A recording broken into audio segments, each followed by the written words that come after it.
자, 지금 이거 26번부터 30번 문제를 너무 어려워하는 사람들이 많고, 이제 오답을 해서 내라고 했을 때 도저히 해설을 봐도 모르겠다라고 하는 친구들이 많아서 이제 이 부분은 제가 따로 해설을 해드리도록 하겠습니다. 자, 이거 보시면 일단 바로 본문으로 들어가서 내용 보고 문제를 보도록 할게요. 자, 1문단부터 갈게요. 자, 1문단 보시면 컴퓨터 네트워크에서 데이터가 전송이 될 때, 보내질 때 수신된 데이터에 오류가 있는 경우가 있다. 그래서 데이터를 전송할 때 오류가 있는 경우가 있구나. 그래서 이 오류를 검출하기 위해서 오류를 이제 검출하기 위해서 송신기가 뭐 하는 거죠? 보내는 거죠. 보낸 송신기는 오류 검출 부호를 포함한 데이터를 전송하고, 송신기는 오류 검출 부호를 포함한 데이터를 전송하는구나. 수신기는 그러니까 송신기로부터 받은 데이터를 뭐한대? 검사를 해서 오류가 있으면 재전송을 요청하는구나. 그래서 일단, 네트워크에서 데이터가 전송될 때 오류가 있는 경우가 있는데, 이 오류를 검출하기 위해서 송신기는 오류 검출 부호를 포함한 데이터 전송, 수신기는 그 수신한 데이터를 검사해서 오류가 있으면 재전송을 요청한대요. 자, 그러면 이 문단. 수신한 데이터에 오류가 있는지를 검출을 이제 해야 될 거 아니야. 검출하는 가장 간단한 방식, 첫 번째 방식이 나옵니다. 그 방식이 바로 페리티 검사래요. 그래서 페리티 검사라는 게 있는데, 이 방식은 일단 가장 간단한 방식이고요. 전송할 데이터에 페리티 비트라는 게 있나 봐. 이 방식은 전송할 데이터에 페리티 비트라는 오류 검출 부호를 추가하는 방법이야. 근데 여기에서 지금 오류 검출 부호라고 하는 게 페리티 비트라는 이름인가 봐, 얘는. 그래서 이거를 하는 방법으로 페리티 비트를 추가해서 데이터 1의 개수를 짝수나 홀수로 만든대요. 페리티비트라는 거를 포함을 해서, 그러니까 이 페리티비트가 오류 검출 부호가 되고, 이거를 추가해서 데이터 1의 개수를 짝수 혹은 홀수로 만드는 거구나. 그래서 1의 개수를 짝수로 만드는 게 짝수 페리티, 홀수로 만드는 게 홀수 페리티다. 이렇게 얘기합니다. 그쵸? 그래서 송수신기는 또 모두 같은 방식을 사용해야 한다. 여기까지 봐도 사실 저도 이거 모르는 거거든요. 근데 그냥 지문을 보면서 이해하는 거야. 페리티 검사라는 게 있구나.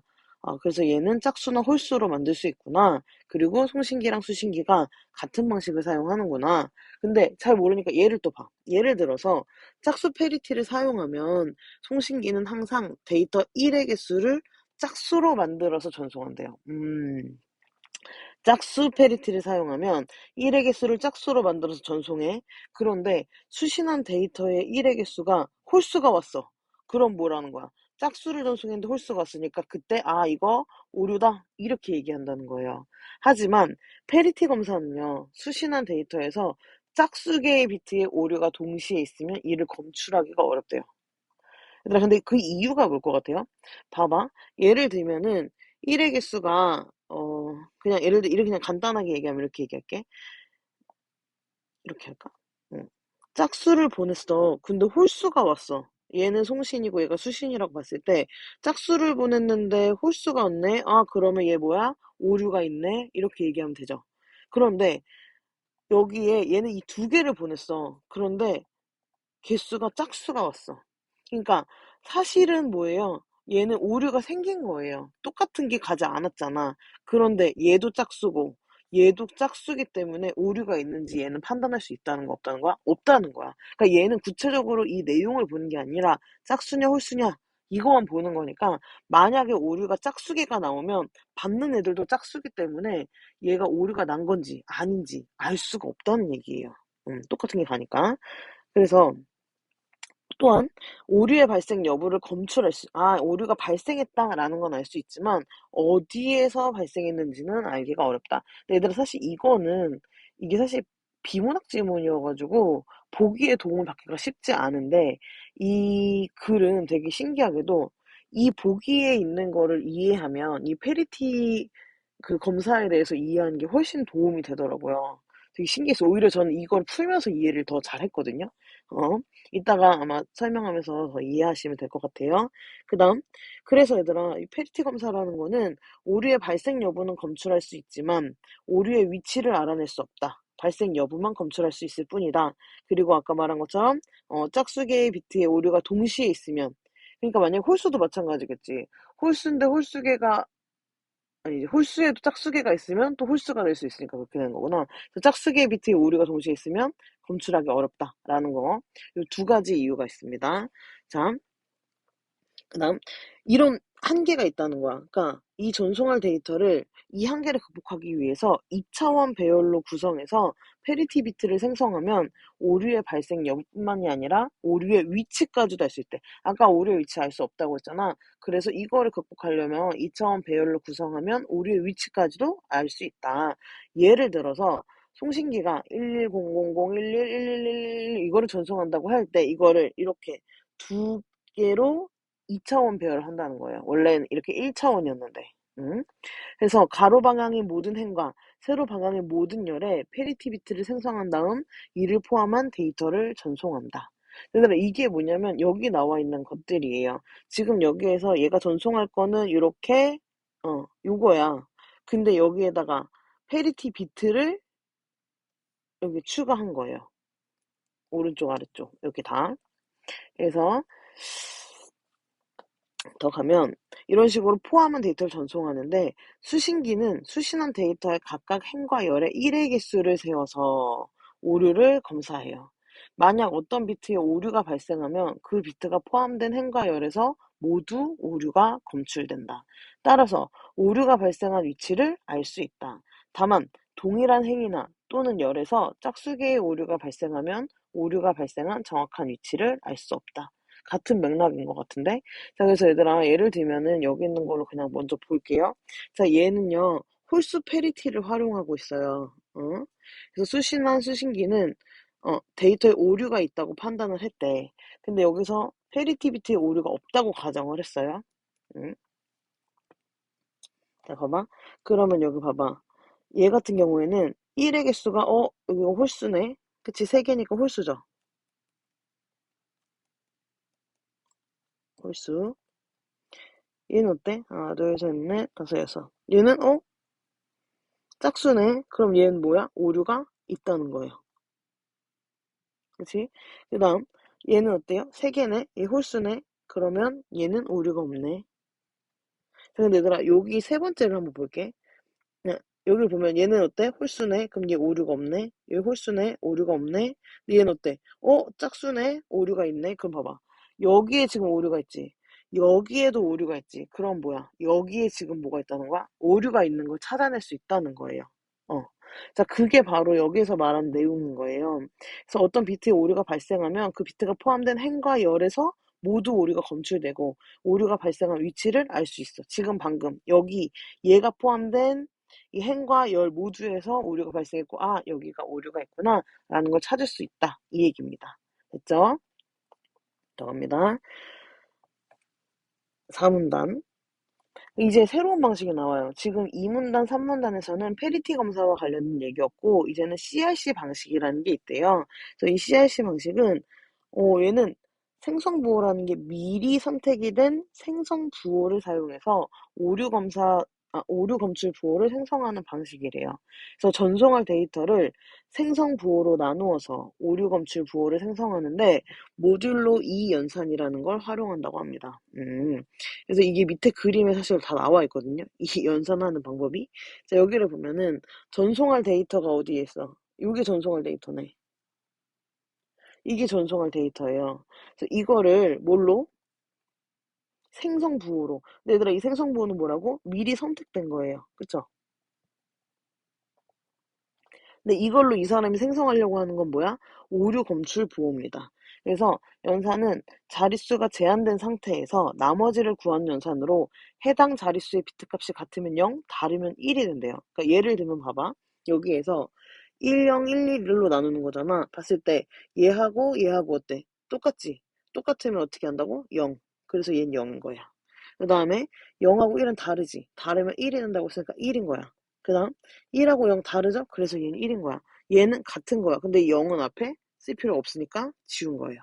자, 이런 식으로 해서 이거를 바탕으로 이제 연산을 한 겁니다. 그쵸? 여기까지 이해가 되셨나요?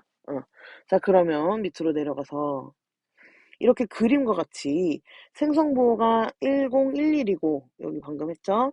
전송할 데이터가 110101인 경우를 보자. 전송할 데이터 여기 있었고 전송할 데이터는 오류 검출 보호를 추가해야 된대요. 아, 전송할 데이터 그치? 앞에서 나왔었잖아. 응? 송신기는 오류 검출 부호를 포함한 데이터를 전송해야 된다고 했어. 그래서 우린 여기서 뭘 하냐면 전송할 데이터는 오류 검출 부호를 추가해야 되니까 비트가 더 필요한 거예요. 이거를 추가해야 돼서. 그래서 어떻게 했냐. 송신기는 보낼 그 송신기는 전송할 데이터의 오른쪽 끝에 생성보호의 비트 수보다 하나 작은 비트 수만큼 0을 추가했어. 아하. 그러면 지금 오류 검출 부호를 추가해야 돼요. 그래서 비트 수가 필요해서 그 비트 수를 채우기 위해서 여기 생성부호가 지금 4자리잖아. 그래서 얘보다 하나 적은 0의 개수 3개를 지금 집어넣었단 얘기예요. 0 3개를. 여기까지 이해됐죠? 더 갑니다. 그래서 이거를 추가한 다음에 이를 생성부호로 나누고 그 나머지가 오류검출 부호가 된다라는 거 어디서 알 수 있어? 이 그림에서. 지금 이 0 3개를 추가한 거를 생성부호로 나눈 그 나머지가 오류검출 부호가 돼요. 지금 오류검출 부호를 지금 만들어냈어요. 그치? 그 다음에 어떻게 하느냐.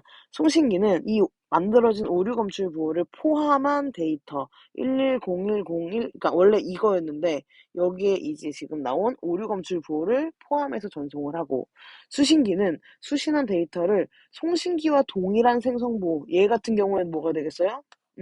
이거 1011이 되겠죠. 그래서 이 1011로 나눈다.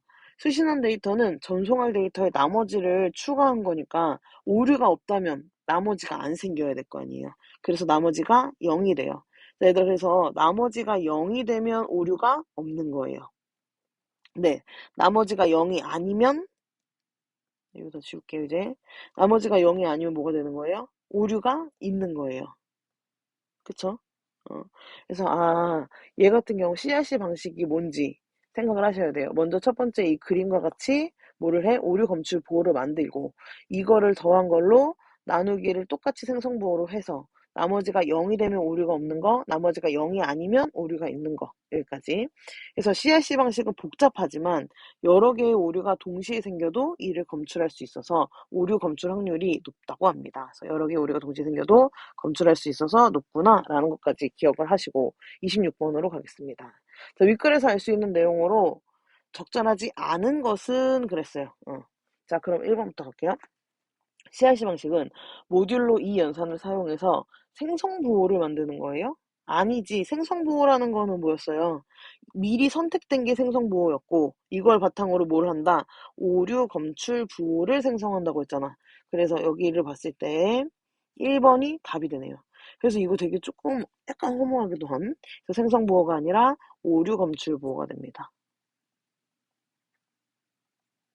자, 그 다음 2번. 페리티 검사에서 송신기와 수신기는 동일한 페리티 방식을 사용해야 한다. 네, 여기 있습니다. 송수신기는 모두 같은 방식을 사용해야 돼요. 그치? 보내는 거가 짝수 페리티를 사용하는데 수신기가 홀수 페리티를 사용하면 검출할 수가 없잖아요. 그래서 이것도 맞고. 다음, CRC 방식에서 생성보호의 비트수는 오류 검출 부호의 비트수보다 하나가 더 많대. 왜 그렇게 되지? 여기 기억나시죠? 오류 검출 부호를 추가해야 돼서 비트가 필요해. 그래서 그 비트를 어떻게 했어? 생성부호의 비트수보다 하나 더 적게 했으니까 생성부호의 비트수는 오류 검출 부호의 비트수보다 하나 더 많다. 지금 거꾸로 얘기하고 있는 거예요. 이 부분을 봤을 때. 요거를 바탕으로 해서 26번은 3번도 맞습니다. 자, 그 다음. 짝수 페리티는 페리티 비트를 포함한 데이터 1의 개수가 짝수인지 여부를 검사한다? 네, 이거는 뭐 설명할 게 없네요. 그 다음 CRC 방식은 여러 개의 오류가 동시에 생겨도 검출할 수 있어서 오류 검출 확률이 높다. 네, 여기 마지막에 있었습니다. 됐죠? 그래서 이게 되게 정답률이 엄청 낮은 문제였는데 왜 낮았는지 잘 모르겠어요. 약간 지문 자체가 어렵다고 생각해서 좀 놓은 것 같아요. 그래서 전반적으로 이 지문에 해당하는 문제들이 다 정답률이 좀 낮았습니다. 27번 문제부터 다시 정리할게요. 자, 기억과 니은에 대해 이해한 내용으로 적절하지 않은 것은 이랬습니다. 기억은 뭐였지? 페리티 검사. 니은은 CRC 방식이에요. 자, 그럼 이거를 우리는 이제 본문 다 봤다고 생각하고 보면 되니까 하나씩 볼게요. 1번. 기억은 니은과 달리 데이터에 포함된 1의 개수가 짝수나 홀수가 되도록 오류 검출 보호를 생성한다. 그치? 니은은 CRC 방식은 뭐였어? 생성부호를 뭐 미리 만들어가지고 연산해가지고 하는 거고, 기억은 짝수나 홀수로 하는 거잖아요. 1의 개수가 짝수나 홀수냐 이걸로 해가지고 페리티 검사를 하는 거였으니까 맞고요. 그 다음 니은. 2번 니은은 기억과 달리 데이터의 오류를 검출하기 위해 송신기와 수신기 모두에서 오류 검사를 한대요.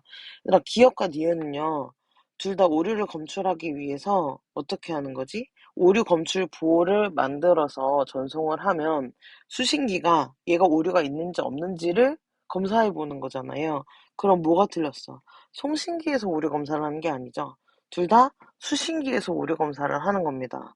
자, 예를 들면은 CRC 같은 경우에는 송신기는 이걸 전송하고 수신기는 이거를 바탕으로 다시 한번 생성 부호로 나누면서 검사를 하는 거가 되는 거고, 페리티 검사도 역시 마찬가지로 페리티 비트라는 걸 해가지고 짝수나 홀수로 만들고 이걸 해서 어떻게 한다는 거야?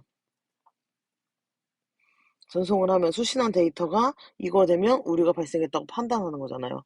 그러면 결국에는 A가 이제 기업과 니은은 모두 데이터 오류를 검출하기 위해서 오류 검사를 하는 것은 수신기라는 거죠. 그래서 정답은 2번이 됩니다. 그럼 3번. 기억과 니은은 모두 이거 같은 맥락이네. 수신한 데이터의 오류 발생 여부를 누가 판단해? 수신기가 판단한다. 맞고요. 기억과 니은은 모두 데이터를 전송하기 전에 오류 검출 부호를 생성해야 돼요. 그래서 CRC 방식 같은 경우에는 이 먼저 연산을 통해서 오류 검출 부호를 만들어내기도 했고, 그 다음에 이 페리티 같은 경우는 어떻게 하는 거예요? 페리티 같은 경우에는 역시 마찬가지로 전송할 데이터에 페리티 비트라는 오류 검출 부호를 추가하는 거잖아요. 그래서 오류 검출 부호를 먼저 생성하는 거 맞고요. 그다음 5번. 기억과 니은은 모두 전송할 데이터가 같더라도 오류 검출 부호가 다를 수 있지. 왜?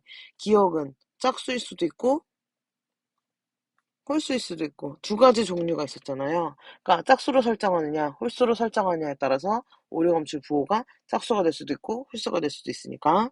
그다음 니은 같은 경우에는 뭐에 따라서 달라질까? 얘들아, 여기에서 전송할 데이터가 똑같다고 하더라도 생성 부호가 달라지면 오류 검출 부호가 달라지겠지. 이 나머지 값이 달라지니까. 그러니까 얘 같은 경우에는 생성 부호에 따라서 나눈 이 값에 따라서 전송할 데이터가 같아도 오류 검출 부호는 달라질 수 있다. 맞습니다. 그래서 5번도 맞고 정답은 2번이 되고요. 다음 28번으로 갑니다. 가의 이유라고 했는데 이거 아까 설명하면서 했었어요. 그래서 가 같은 경우에는 수신원 데이터에서 짝수개의 비트의 오류가 동시에 있으면 이를 검출하기 어렵다. 그치? 자, 왜냐면은 처음에 얘가 홀수든 짝수든 상관없어. 홀수였어. 근데 얘가 짝수가 됐어. 오류가 있네 라고 볼 수 있죠. 자, 그런데 홀수였어. 응. 어머. 자, 홀수였어. 왜 이렇죠? 그런데 얘가 이렇게 됐어. 어때? 또 홀수죠. 근데 얘 사실은 어때요? 오류가 있어요. 근데 티가 안 나. 왜? 얘도 홀수고 얘도 홀수니까. 그러니까 수신한 데이터가 정상일 때나 오류가 있을 때 짝수만큼 오류가 나면 페리티 비트는 동일해져요. 왜? 얘는 홀수냐 짝수냐 이것만 구분할 수 있으니까. 그래서 둘 다 홀수가 되기 때문에 정답은 5번이다. 나머지는 아니니까 확인 한번 해보시고요. 다음 29번 가도록 하겠습니다. 이거 앞에서 한번 봤었는데 그래서인지 조금 더 쉽게 볼 수 있지 않을까 싶어요. 3점인데 3점이라고 보기 좀 어렵지 않나. 그래서 얘도 역시 적절하지 않은 것을 찾는 거고요. 송신기는 오류 검출 방식으로 홀수 페리티를 이용할 거래, 얘는. 자, 홀수 페리티를 활용할 거고요. 오류가 있다고 판단을 했어요. 근데 페리티 비트에는 오류가 없대. 그럼 이 안에 있는 숫자에만 지금 오류가 있다는 거잖아요. 자, 그럼 한번 보도록 하겠습니다. 자, 1번. 첫 번째 행은 페리티 비트를 포함한 데이터 1의 개수가 홀수래.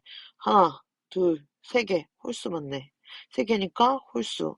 근데 얘는 홀수 페리티예요. 그럼 얘는 홀수인 거가 나왔으니까 오류 없어. 그쵸? 자, 그 다음. 여섯 번째 열은 1, 2, 3, 4, 5, 6. 여섯 번째 열은 페리티비트를 포함한 데이터 개수가 1. 하나밖에 없는 거잖아요. 이 여섯 번째 열. 그럼 1이니까 얘는 홀수네. 얘도 오류 없네. 맞죠? 그 다음 A가 포함된 행과 열의 페리티 비트를 포함한 데이터 1의 개수가 각각 짝수래요. 맞는지 확인합니다. A가 여기 있으니까 1, 2, 3, 4, 5, 6. 얘 6이다. 짝수네요. 그러면 얘는 오류가 있다. 자, 그러면 이제 열도 봐야 되겠지? 1, 2, 2다. 짝수네요. 오류 있다. 이렇게 봐야 되겠죠. 그래서 수신기는 A를 오류라고 판단해. 어떤 근거로? 아까 말을 했었죠. 여기랑 여기가 오류가 있네. 그러면 교차되는 얘가 문제구나 라고 판단할 수 있으니까. 자, 그 다음 4번. 수신한 데이터에서 B도 0으로 바뀌어서 수신이 되었다. 만약에 얘들아 이 B가 0이라면 이에요. 그럼 이걸 0으로 놓고 계산을 해보면 되겠지. 자, 0으로 놓고 계산을 해봅시다. 1, 1, 1, 1. 얘 뭐가 돼요? 이제 여기 A가 1이니까 얘 뭐가 돼요?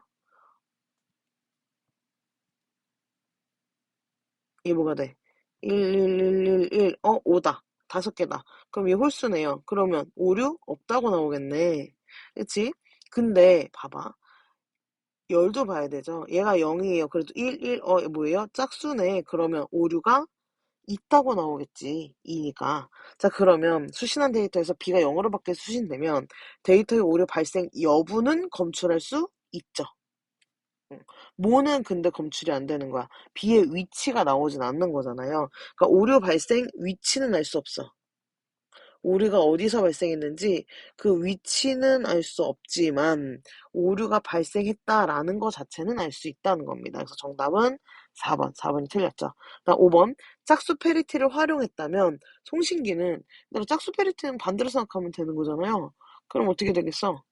얘 0이니까 얘가 1이고 0이고 1이고 0이고 1, 1, 0 반대로 생각하면 되니까 10, 10, 110으로 생성되었을 것이다. 맞습니다. 정답 4번. 그 다음 30번. 얘들아 이거는 앞에 있는 그거랑 같이 생각해서 뒤에 설명이랑 같이 보면 되게 쉽거든요. 자, 가겠습니다. 수신기가 디귿의 오류를 검사한 거래요. 그래서 윗글을 바탕으로 보기를 이해한 내용을 적절하지도 않은 것은 1번. 수신기는 얘는 지금 뭔 거야? 얘는 수신기예요. 그리고 우리 앞에 봤던 얘가 뭐예요? 송신기죠. 응.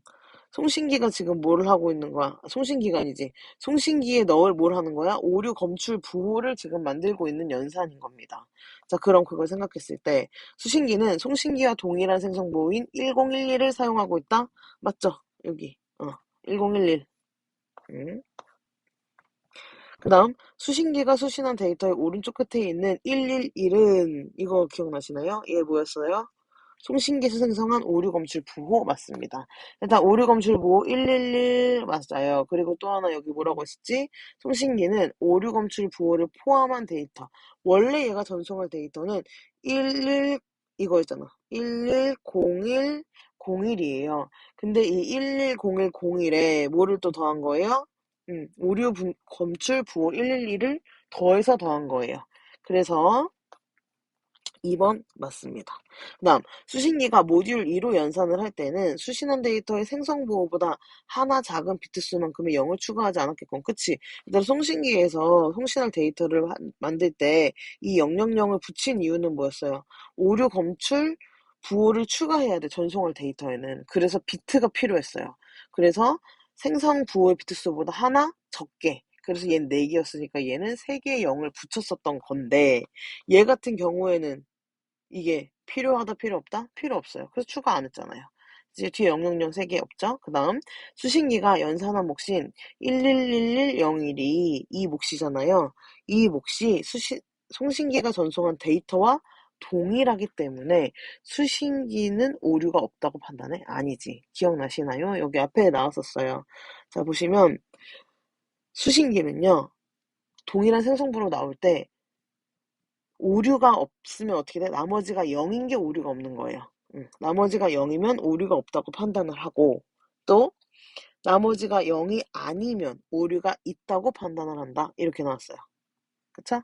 자, 그러면 봐봐. 우리는 뭘 봐야 되는 거야? 몫을 보는 게 아니라 몫이 아니라 나머지를 봐야 돼요. 그래서 나머지가 0이면 오류가 없다고 판단을 해야 되는 거잖아. 정답은 4번이고요. 그럼 5번. 수신기가 연산한 결과 나머지가 얘는 0이에요. 그럼 얘는 뭐야? 지금 오류가 없는 거네요. 그런데 만약에 0이 아니게 나온다면 그럼 뭐야? 얘는 오류가 있다는 얘기야. 자, 오류가 있다면 수신기는 송신기의 재전송을 요청하는데 이 얘기가 어디 있었냐면 되게 좀 치사하기도 하다고 느꼈는데 1문에 나왔어요. 만약에 오류 검출을 했어. 그 다음 수신기는 수신한 데이터를 검사해서 오류가 있으면 재전송을 요청한다 라고 얘기했습니다. 그래서 이 30번 문제의 5번은 얘랑 같이 연결해야 풀 수 있는 문제였습니다. 그래서 여기까지 들어보고 그래도 해석이 안 되거나 좀 이해가 잘 안 된다 하시면 와서 직접 질문하세요.